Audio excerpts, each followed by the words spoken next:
Number 4, Titans. God, I love that theme song, and I love this show. Everything about this show is just so great. There's a lot to unpack here because I haven't actually reviewed this show yet, nor have I really talked about it much at all beyond just vaguely alluding to it back when all we were going on was marketing months ago. And on that note, while we are going into the top 4 of the best ofs at this point, and in this final run we're really getting into the top tier content that was created this year, it is worth noting that while I loved the Titans show itself to pieces, this is also one of the worst marketed shows in recent memory for sure, but perhaps in general television history at this point. Trailers are known for not being great at always representing the final product, and some trailers are notorious for being outright dishonest or even featuring lots of content that doesn't actually match the final either show or movie in question. But the marketing for Titans, I think, nearly derailed the show, or at the very least, left people feeling very skeptical and might have even avoided the show to begin with, when they really missed out on something truly awesome. The marketing, while not fundamentally dishonest, left the impression of a show that was just trying to be the edgiest edgelord in all of Edgeland. And while the final product is super dark and edgy, what the trailers didn't reveal and failed to show was that the show is actually exceptionally good, and it has the writing to match the tone it set out to achieve from the very beginning. And that is so important because it's something that I've said on this channel for years. It's okay when movies, comics, or shows go in the dark direction, but if they're going to go in that direction, they really need to have the quality in the writing to match that tone. Comedy can get away with a lot more because even if it's not perfect, or if it's not 100% funny at all times, or even not the absolute funniest thing in the world, usually a light and breezy tone can go a long way in making it still an effective product. So comedy can get away with a lot that drama and more serious, darker content cannot. Even darker comedies need to have more polished writing to be effective. So when we got a trailer featuring the famous Batman line completely out of context, it looked really bad. It looked like they were trying to walk away from everything fun and wonderful about superhero comics and just giving us the darkest DCEU-ish take they could possibly muster. But unlike the DCEU, Titans really nails the writing, character work, and cinematography required for an entertaining superhero show. And it's just so creative and fun because of that. You can't really see that sort of thing in marketing. You can't see the long game. So when we see these pictures of these characters out of context and they look like watered down versions of their comic book selves, when we see the Batman line, we lost the original intention of the line. It was kind of meant as a comedic counter to something one of the thugs said earlier when Robin was fighting them. It wasn't really meant to the full intention of what the line implies, and Dick Grayson's relationship with Batman is not only a huge crux of this story, but informs the entire character arc this season. He has a lot of negative feelings about Batman right now, and it kind of gets into why that is. I don't think it's necessarily a bad thing either, though the whole dark side of Dick Grayson and him being this dramatic, angry fighter thing can get a little bit old. In fact, the focus of the entire show on Dick Grayson does hold it back, because we have all these great characters and it feels like, to a degree, they play second fiddle to Grayson. But I have to be honest, I'm begging criticism at this point. The show is really entertaining and I'm picking it apart now when it doesn't really necessitate that. It's fine on its own and I definitely recommend it.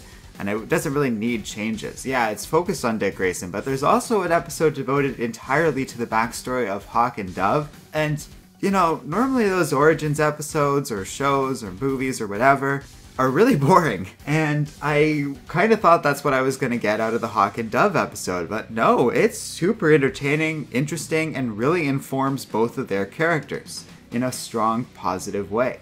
The entire show does a really good job at doing that in general, and we have a strong sense of who these characters are, what they want, and how they feel about the world around them. Take Beast Boy. Now, I don't love the fact that he can only turn into one animal and it's this big, slow CGI process. I understand why that is, and maybe they're building up to the full-fledged Beast Boy we expect out of the comics one day. But getting into his backstory, getting into seeing the Doom Patrol, live action and done well, is really cool. And them finding a way to sort of distinguish the Doom Patrol from the X-Men is cool, but they still keep the core original idea of that team intact. I'm really looking forward to that show too. So it's all big and exciting. In comparison to Daredevil Season 3, the production quality and overall quality of the final product is actually very comparable. These shows aren't perfect, but they're both really good, and both ended up being the top of the TV shows that were voted the best of 2018 out of comic book adaptations by our viewers. However, Titans has all the excitement and promise of this being only Season 1, and there being more of this content going forward, such as Doom Patrol and future iterations of these Titans episodes. That's a good thing because we really only are barely getting into the origins of this team, if that's the direction the show is going to, and that seems to be the case. But all of that is okay, because you can have a show that's overly dark and gritty. You can have a show that really only focuses on one character, even though it's supposed to be about a team of superheroes. And you can have a show that's profoundly and deeply ingrained in telling the origins of these characters, aside from the two that we really already know, being Batman and Robin.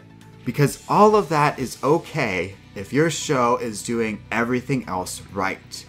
I'm not saying that doing these things is wrong anyways. That was kind of the larger point I've made when other shows have done these things before. But other shows and movies and comics that focus on the origins and go really dark or do silly things with the focus of their characters do so while failing to have the writing live up to those decisions.